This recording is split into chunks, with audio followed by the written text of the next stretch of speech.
Hello, welcome to another Tip Tuesday. I'm Kevin M. Kraft. Momo and I welcome you to kevinmkraft.com, where you can go for all things Kevin M. Kraft. You can find out all about my work and myself there. I always like to tell students and people that care to ask about novel writing, fiction writing, novel writing specifically, is that there's a difference between writing information and writing prose that engages the reader and gets them reading down the page to find out what happens next, rather than across the page to read every single word that I wrote. You and I have probably both read books where the author seems preoccupied with how many words they can use to describe something very simple. The air, for example, that they'll take 3 paragraphs and use all manner of words to describe the air that the character is breathing at the time. As a fiction writer, as a novelist myself, I want people to read down the page rather than across the page to find out what's going to happen next. And there are effective ways of writing to allow that to happen. And one of the ways that we'll discuss today is your use of voice, namely passive voice and active voice.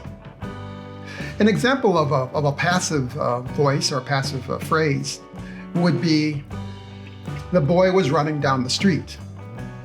Well, that's information, sure, but it's not very engaging.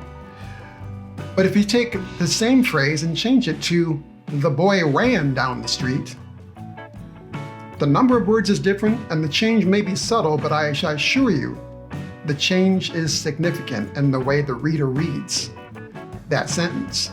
If you go through a novel and the writer has used a lot of passive phrasing, the boy was running, the man was flying, the door was closing, you'll find yourself reading across the page and you'll find you're reading much slower than if you use the active phrasing. The boy ran, the man flew, and the door closed. And I've done this myself. And those are probably the writers that I admire most. Those that write that way are the ones that keep my attention. Those are the ones that keep me reading.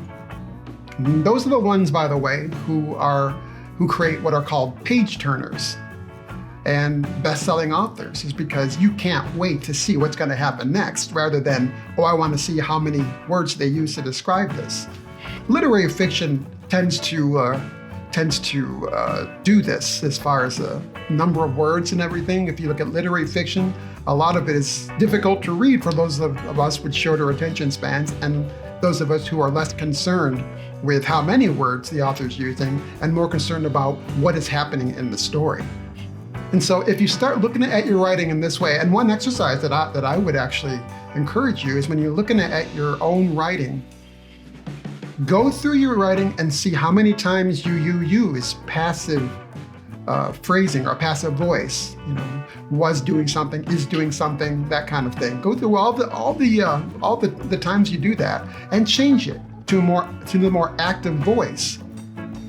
And I think when you read it again, or you have somebody else read it again, you're going to see that your writing has greatly improved, and that the quality of your reading is going to be that much smoother and faster, and they're going to be more interested in seeing what you have planned for them next, and turning those pages the way we want, rather than laboriously going through each line of your prose. So that's one way that I would encourage you to experiment with your writing, to see if you can get some improvement there, and ask other people if they see a difference as well.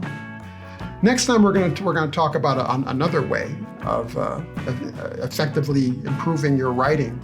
Until then, I invite you to go to kevinmkraft.com for all things Kevin M. Kraft. You'll get the latest news, new releases on the way, what's going on with me as far as interviews and stuff like that.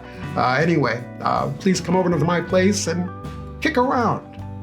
Have a drink. Just use coasters. That's all I ask. All right.